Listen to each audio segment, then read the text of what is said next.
Kia ora. Kia ora whanau. Thank you for tuning in and watching these kōreros that I'm putting up on YouTube. Ngā mihi, thank you for jumping on board and watching and listening to what I'm about. So this morning I woke up, I've cleaned my whare. So I've got all my house cleaning out the way for the week. Mop my floors, clean my wharepakus and my bathrooms and all that cool stuff. Hang out washing. Anyway, all my mama duties are done. I've had a shower. I've just made myself a beautiful kombucha, as I do. And yeah, I want to talk about, have a kōrero about addiction. These are things that I've been slowly leading up to. So if you've been watching my other kōreros, which have been about grounding, whakawātia, these are some strategies and some things that I used to help me overcome my addiction in the last 15 months. I've said in my first feed, I was a methamphetamine addict for 10 years. I was a marijuana addict for 7 years. I was born an addict. Both my parents, one was an alcoholic and the other one has always enjoyed drugs. So, and I say that, look, I don't hold this against my parents. Some people may have a different opinion, but for me, my mother is my best friend. She is also can be my worst enemy at times, but that's my mum and I love her. Without her continued support, and don't get me wrong, it's been tough over the years with my mum, and that's due to addiction on her behalf as well. But I'm not here to talk about my parents. I'm here to talk about my journey and where I'm at and where it's taken me. So I always knew, I'll just start from when I was little. So like I say, addiction has always been in my life. I was born into the world as an addict, and I was around drugs and alcohol all my life. It was very different for how I was brought up in those days. My mum and my dad, well, my mum and the man that raised me, who is my father, Red Chudai. My real father is Garth Cook. He made me. My dad, or my daddy, who I refer to, his name is Red Chudai. He's been around me since I was 3.5 and raised me. And what I'm trying to say is that even though my parents enjoyed what they enjoyed, and marijuana was something that was always in my life. Like I thought marijuana was something, I thought it was incense, to be honest. I thought it was incense growing up. Kia ora to the person that's watching. Awesome. So yeah, I was brought up in a time where my parents, the house was clean. We were fed. We were clothed. We had a roof over our head. The bills were paid. Things were very different growing up in those days, opposed to what the kids have to go through in this day and age. And I'm not saying that kids didn't go through that back when I was growing up, but my parents made sure that me, my sister, and my brother had these things. And not a lot of kids these days are even lucky to go to school with a pair of shoes on their feet or have a quiet in the morning. So, you know, the school system now provides breakfast, and I didn't want to be a drug addict. You know, I didn't want to go through the fiending of didn't want to be a drug addict. If you didn't have a smoke or something not there, then the aggression that you go through, and I mean, that can just be dope, you know, like, and I realized what happened was I didn't want to be a drug addict, and I really tried to push myself to that. When I was 15, my parents sent me over to Australia. We moved to Australia. And when I was 15 years old, and I was really unhappy, so I started smoking bongs. And marijuana, that was my first addiction, was marijuana. And I was an addict on marijuana for 7 years. So I was smoking bongs, 10, 20 bongs a day. If I didn't have a smoke, me and my daughter's dad would be punching each other out because there was no weed and all that other stuff that comes with addiction when you don't have it, the calm down and the fiending. And I don't think it matters what drug it is, whether it's drug I was single for a little while, and I was just put it out there that I didn't want anyone that, you know, smoked weed. And so then I met this other guy who was an alcoholic. So I went from one extreme to the next. And this was all in Australia. And when I was coming backwards and forwards from Australia to New Zealand for holidays, I started dabbling in pee. So I was in Australia for 22 years. So it's ideally when I moved to Brisbane, like I was always a party girl. I would always be, you know, I was having, my first acid trip was at 17. Acid was a big thing in Levin at the time. It just progressed into methamphetamine, because in the end, when I was traveling backwards and forwards, and what ended up happening was, you know, you could get pharmaceutical drugs, so you could get Dosapam and, you know, Geramine and these things that were speed-based back in the day. And I wasn't addicted to it, but I enjoyed partying and I enjoyed taking drugs. And like I keep saying, and I will advocate this, and I'll say this, I'm keeping this real, I'm not straight. I don't smoke the crack pipe anymore, and it's taken me 15 months to be able to do that.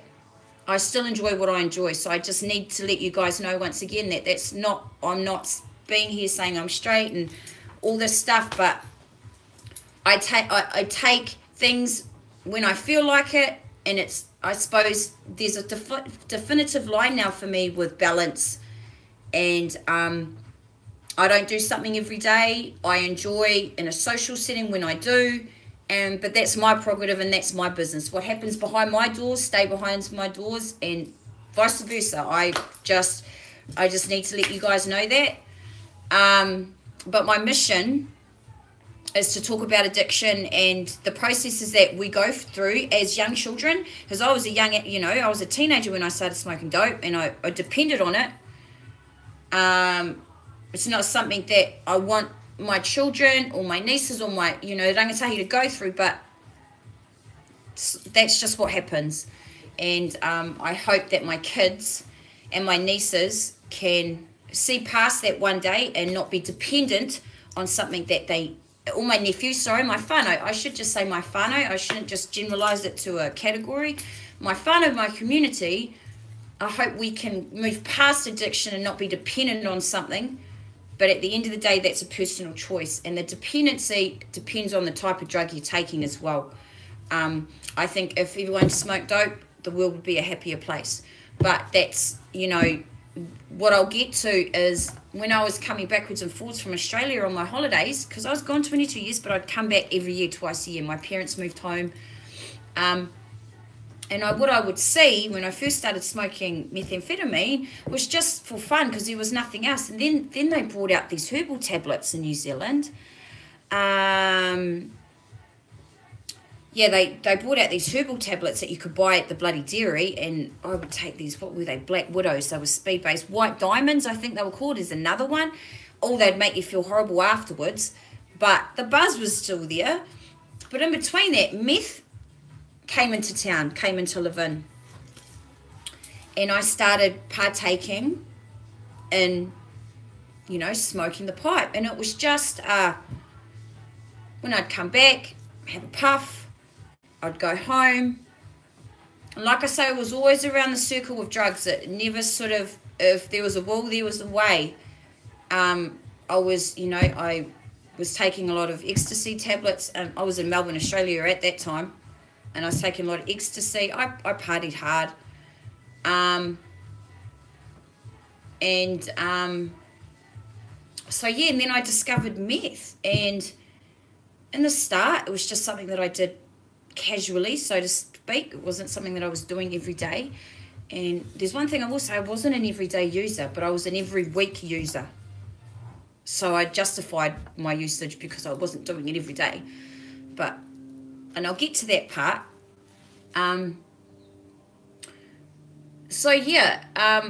We ended up leaving Melbourne because it got too hectic, the drug taking, and that was just with pills and things like that. The circle of friends that I was hanging out with, it was just too much. I said to my partner at the time, who's, you know, my father, my two boys' father, who I married, who I'm not with right now, but I said, look, we need to get out of here. This is just getting too much. I mean, he was an alcoholic. I enjoyed I loved taking drugs, and I'll say that.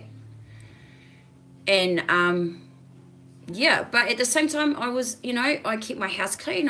My kids, you know, all these things were really emotionally, my kids were going through a lot even at that time. So we moved to Brisbane to get away from everything, thinking that was going to save us or help us in some way. And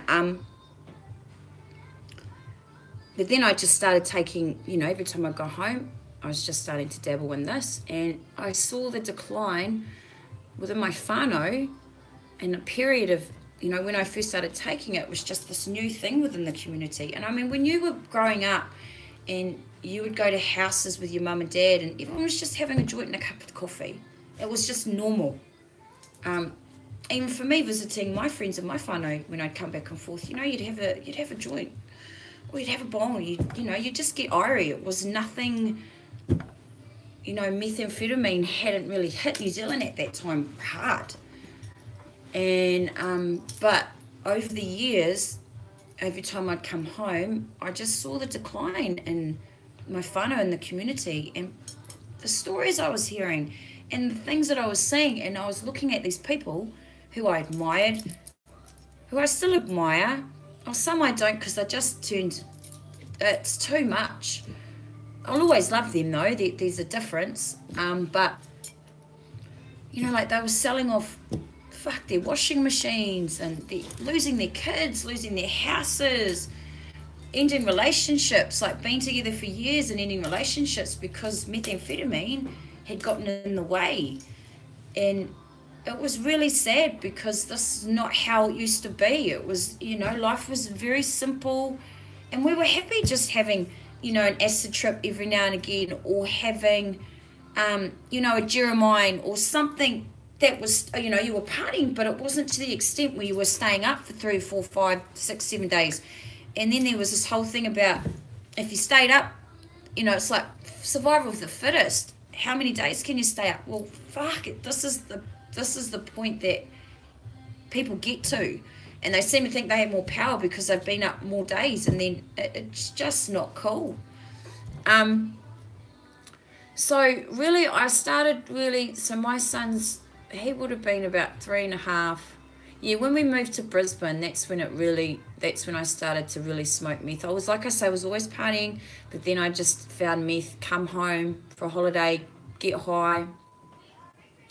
And then progressively, that's just what would happen. I'd come home, and I'd be home for 7 days or 10 days, and 4 or 5 of those days I'm up for 3 days, guaranteed, recovering for the other however many days were left in my holiday, running around like a headless fucking chicken because I'm scattered and I'm trying to, you know, and at the same time I got my stuff done, and I don't regret the times that I spent with my whānau and my beautifuls, because we done some really cool stuff and we had some amazing moments. But the last 5 years of my addiction, shit got pretty bad. I was really unhappy, didn't feel loved at all, not respected at all. And I've talked about the stuff with my ex-husband and how he used to make me feel, and he admits that he was the big reason as to why I chose to do the things that I did, because he wasn't a nurturing man. He was an alcoholic. He was doing his own stuff, and I was doing the same thing, and I was hiding it from him. But amongst that time, I ended up getting a diploma in nursing, so I became a EEN over there.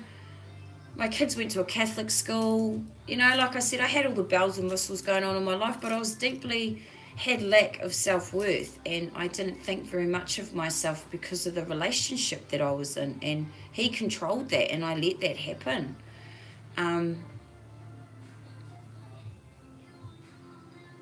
And yeah, I thought all these things were going to help our relationship. We ended up getting married because I thought that was going to change the situation. It didn't change anything. It made it worse. I ended up getting pregnant with Blake. I was clean for 9 months. I was clean for 9.5 months. As soon as I had him, 2 weeks after that, boom, straight back on the pipe. And back to this life that I was living. But Blake was a month old when I left his father, because I wasn't going to bring my other 2 children up, my baby up the way I brought my other 2 kids up, which was in a very tumultuous, messed up, aggressive time, because one was an alcoholic, the other was a methamphetamine addict. So yes, the house was clean, yes, the dinner was cooked, and yes, there were these things that happened for me, I thought in my mind, and he thought in his mind, that we had it together. I mean, we'd break up, get back together, break up, get back together. And I know that this is the same. I know that wahine are going through this. And I know this is how you're feeling. And I know that you think you're the only one going through it. You know what, sister? Or brother, whoever's like going to listen to this kōrero, you're not. It's part of the process. And the biggest thing that I've learned in this last 15 months is about my self-worth. I can't get those things that I wanted from him or anyone else if I don't feel that way about myself. And I mean, I was raised, again, I was raised in a very strict environment. Kids were to be seen and not heard. You weren't allowed to be emotional. If you were, punched out. I was bullied all my life because of what I looked like and who I was. And then I was in relationships, he just completely tore me down to pieces because I was never good enough. I was like all these things. And he completely fucked me over. So what I did was, in the last sort of 3-4 years of my journey on meth, I would say 5. 5 is when I really started to hit it hard. But I justified it. And it's funny, I spoke to my ex-husband about this a couple of weeks ago, and he reckons that I turned around and said to him that I was never going to stop. Like, that was my mindset, that I was never going to stop. And I think, fuck, geez, I can't imagine, like, my life today, like, I can't imagine. And it's just the whole process that you go through. And you know this too, people that are using today. You know what it's like. You shut that door and your kids are running around and you've got, fuck, man, and you know exactly what I mean. And the time that you spend in that room, and your kids know when that door's shut. Like, you haven't told your kids that you're using, but I tell you what, they know, because when that door closes and then you come up and you're bouncing out of that room after half an hour with whoever you're partaking with, your mate that's come around for a coffee, where really you've gone in to get high, you know, you got to think about that stuff. And you just don't when you're in that moment, because all you want to do is get high. So I was working full-time as well in the height of my addiction. I was a nurse. My job, fuck, I never faltered in my job. But I was very lonely. So probably the last 2 years of my job where I was working, I was very lonely. And I had a message from one of my nursing mates who's a Kiwi chick who lives here. She's like, messages me after I, let out that I was on meth for 10 years. And she's like, oh my gosh, I didn't realise, Renee, that's what was wrong. And I said, yeah, well, no one realised. I mean, I had my nurse unit manager saying to me, no, my hospital coordinator, and my pants are falling off me. And I mean, I'm a thin girl anyway. I mean, can you imagine if I hadn't eaten and been up 3 days, I look like bloody skeletal. But I had it together. My pants are falling off me, and she's like to me, Renee, like, what's going on? You need to eat some food. And I'm like, and I'd been up all weekend, and I go into the bathroom, I look at myself, I'm like, I'm sweet, pull my pants up that were hanging off me, and just do my job. And I had one gear in that time, and that was just go, because, you're working full time, you do shift work, you've got your kids, you've got this, you've got that. I bought a house within this time. This is what I'm trying to say. I was a functioning addict. I bought a house. I raised my kids the best that I could have in that time. I did all these things, and then I was really just not present in a lot of other stuff too, which is really quite shit, because I looking back at it, my children, I feel for my babies, and we talk about this stuff, but I'm lucky because they understand. But that's something I have to wear and something I have to own. So yeah, I did that. And then I had enough of my relationship. I got pregnant. That didn't change him. I got married, and then I got hapu. That didn't change him. So I left him a month after my baby was born. I moved in with my mum and dad, and holy fuck, that was a very hectic time. Again, still using, but wanting to stop. And while I was with my husband too, like functioning addict, like I would only use Friday to Monday. So I'd get it on Friday. Usually have Friday, Saturday. Sunday you're up, so I'm up a couple of days. Sunday, you sort of you can't really relax, but then you're coming down. So I'd have lots of sleeping tablets. So I had canisters of Valium and Stilnox sleeping tablets, and I had lots of goodies for me to be able to balance out, counteract that, to come to that. I couldn't even think about that stuff now. Shit, it's just out of it. But it was just a really dark, emotional time.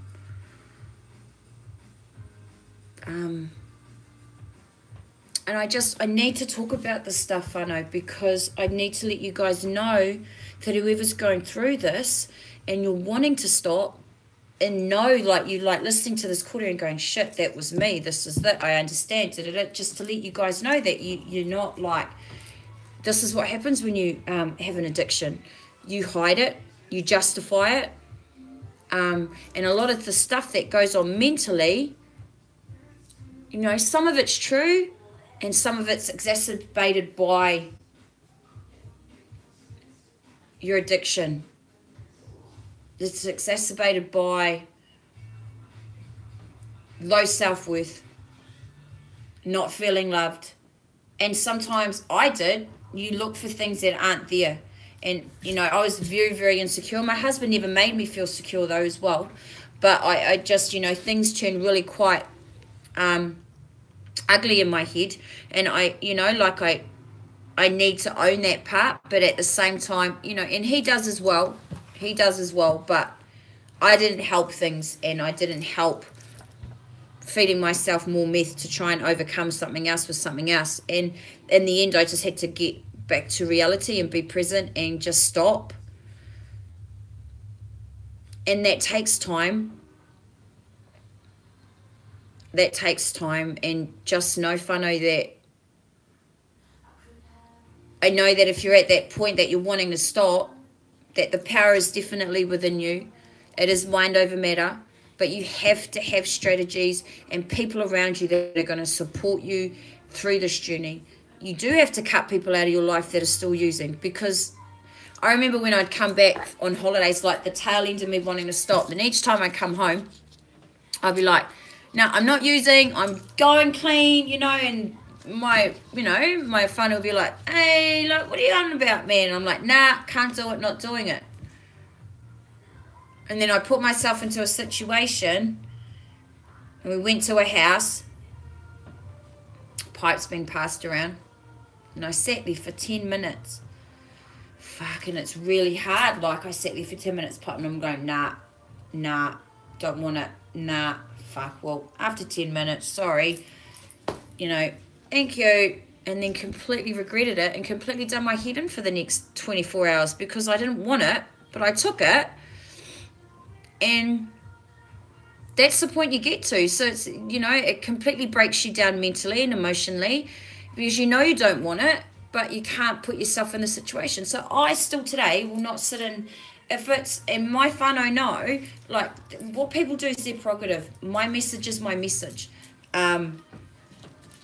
But my whānau know, like, I still will not put myself in situations, in vulnerable situations, and sit anywhere near it or be around it, because I could potentially take that pipe, because that's my addictive personality. But what happened for me, which really made me go, fuck, I've got to really stop doing this. This isn't cool, because I'd been wanting to stop, but kept going back over a 3-year period, was I came home, my grandfather passed away. My nanny Wai, who passed away last week, her husband, my grandfather, Barry Cook, beautiful man, come home for his tangi, and I used. And I didn't want to use, but I used. And I came home back to Australia, and oh fuck, this is pretty out of it stuff for me to talk about. So I ended up scoring some gear because I'd been up, and I had a concert on that same week in Brisbane, and what I should have done, just had the power to say no, I'm not going, and just not kept using. But no, Renee needs to learn things the hard way. So I ended up getting up more gear, and the concert was on a Thursday night. I think I got home Sunday. I recovered, scored some more stuff Tuesday. So I cooked my whānau dinner. Once they're eating, and they're in their lounge eating, there's my window of opportunity to go in the room and get fried. And so that's what I did. And I did that on a Tuesday night. The concert was Thursday. I'd been up 2 or 3 days in New Zealand, so you can imagine my mental state. My wairua and my mauri was just not good. But I still did it. And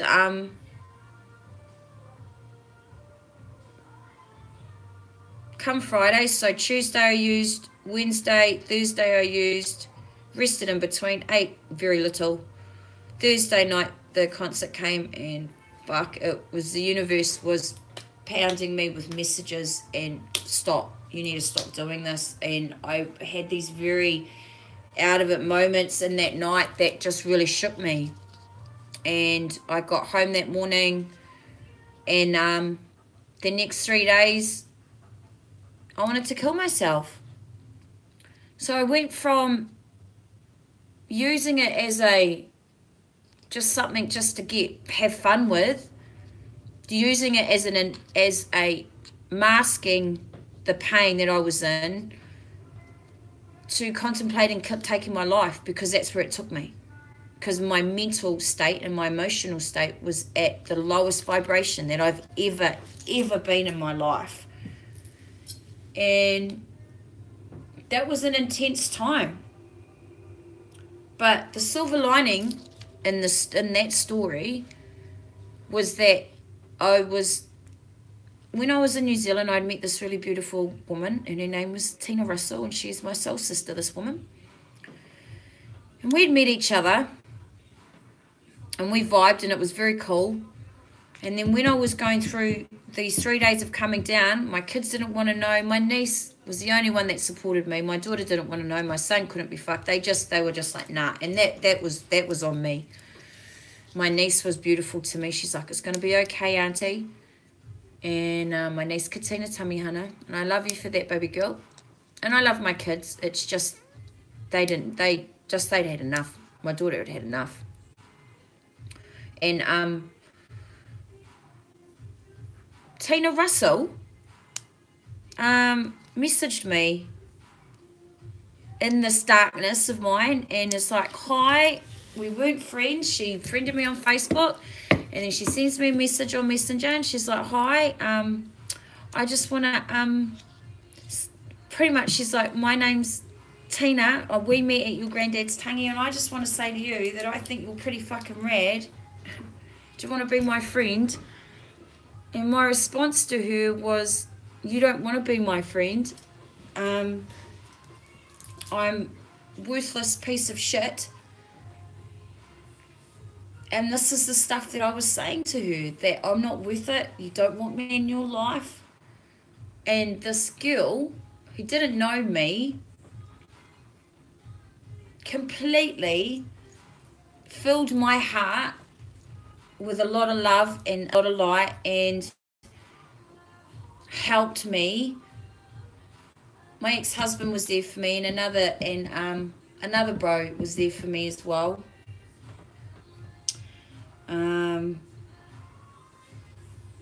And yeah, they filled me up with these. Oh, it was just like she done a lot for me in that time, and she knows how much she means to me. And we've had this conversation, and I did say to her I was going to talk about her in this kōrero, because Tina Russell became a beautiful angel with her beautiful light, and in that time I needed that, because I was contemplating killing myself, and I had the lowest vibration that I've ever felt.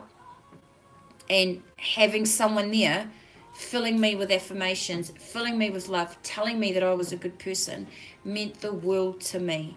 And it turned my life around. And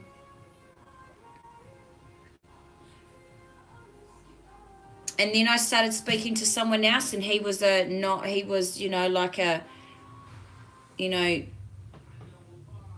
into P at all. And that was another reason why I stopped. I was trying to impress him. In the end, the relationship never worked out. We're still good friends, by the way, and I thank him for giving me the inspiration, or giving me, he was like to me, you need strategies, Renee, you need this and you need that for you to not use.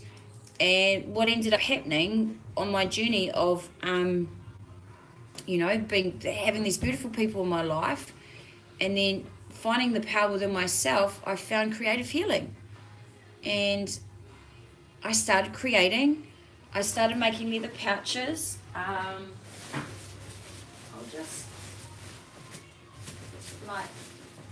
This is some of my stuff. This is one of my bags. So I haven't finished it, but I started creating leather pouches. I started doing photo shoots. I started wholesaling clothes. I started beautiful people, beautiful souls to encourage me and love me and accept me.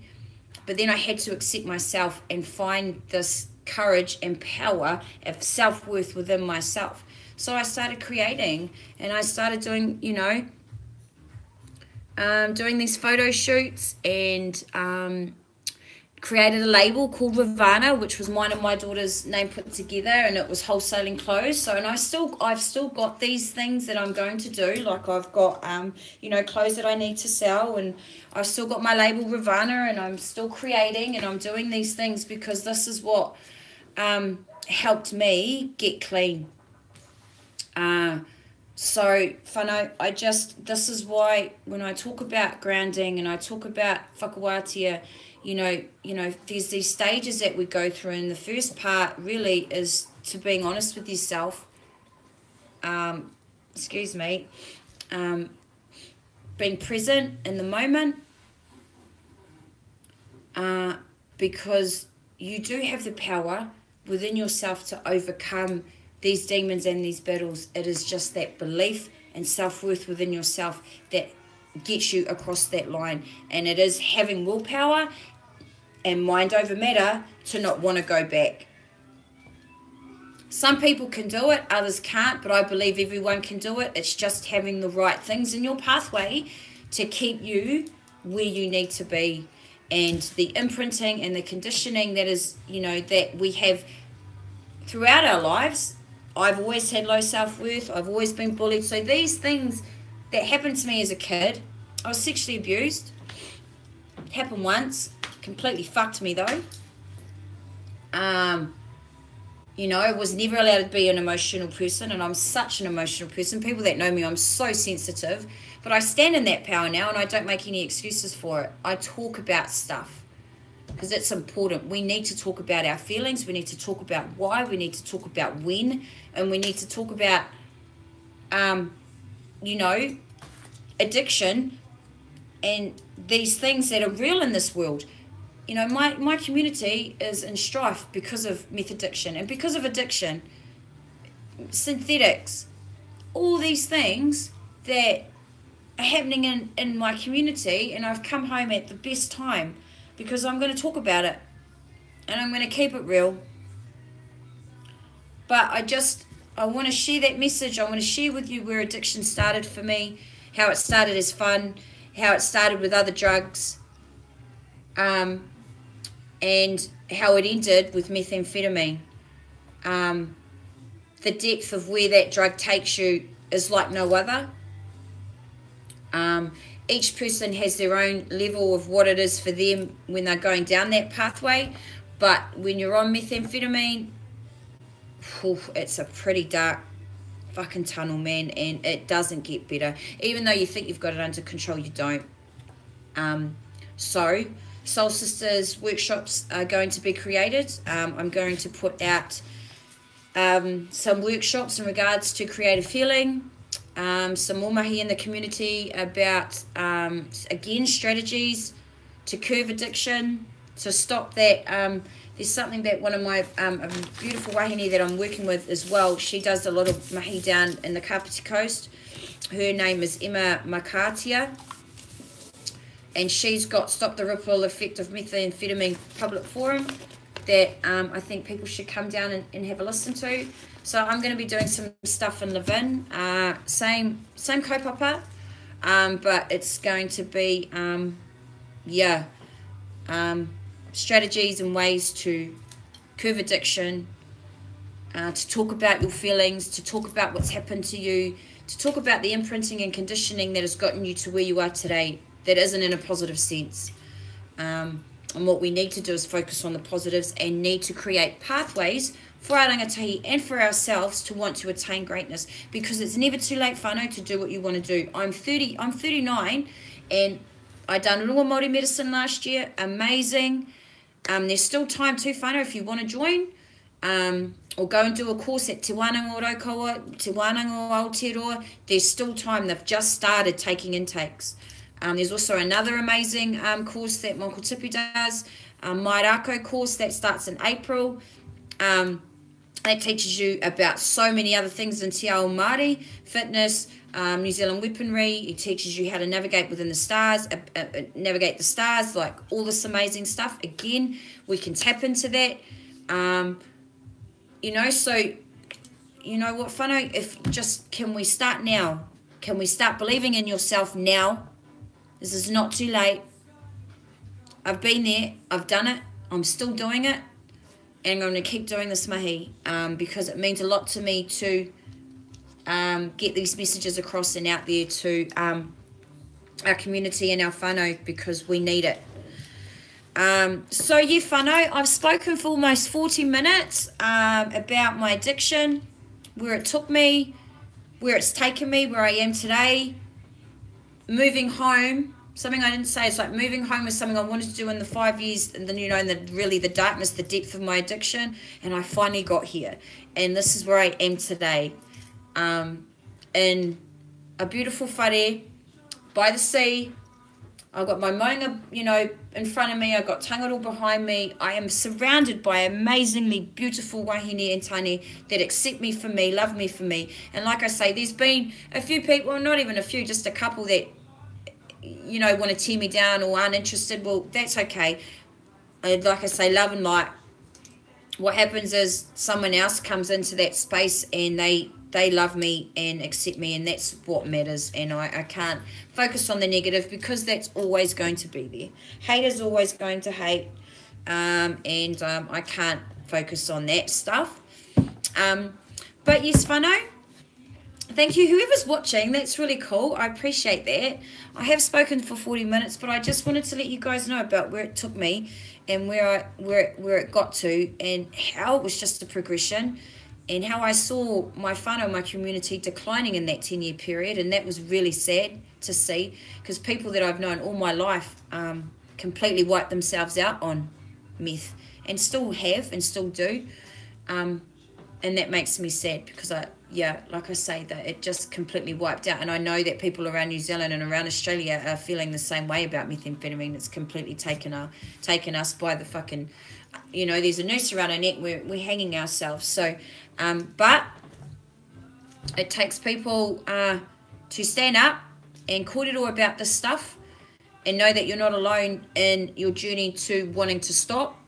There are going to be some things set up in Levin in the coming couple of months to work towards attaining greatness for you, because you know what, we're all beautiful, we are all unique, we all matter.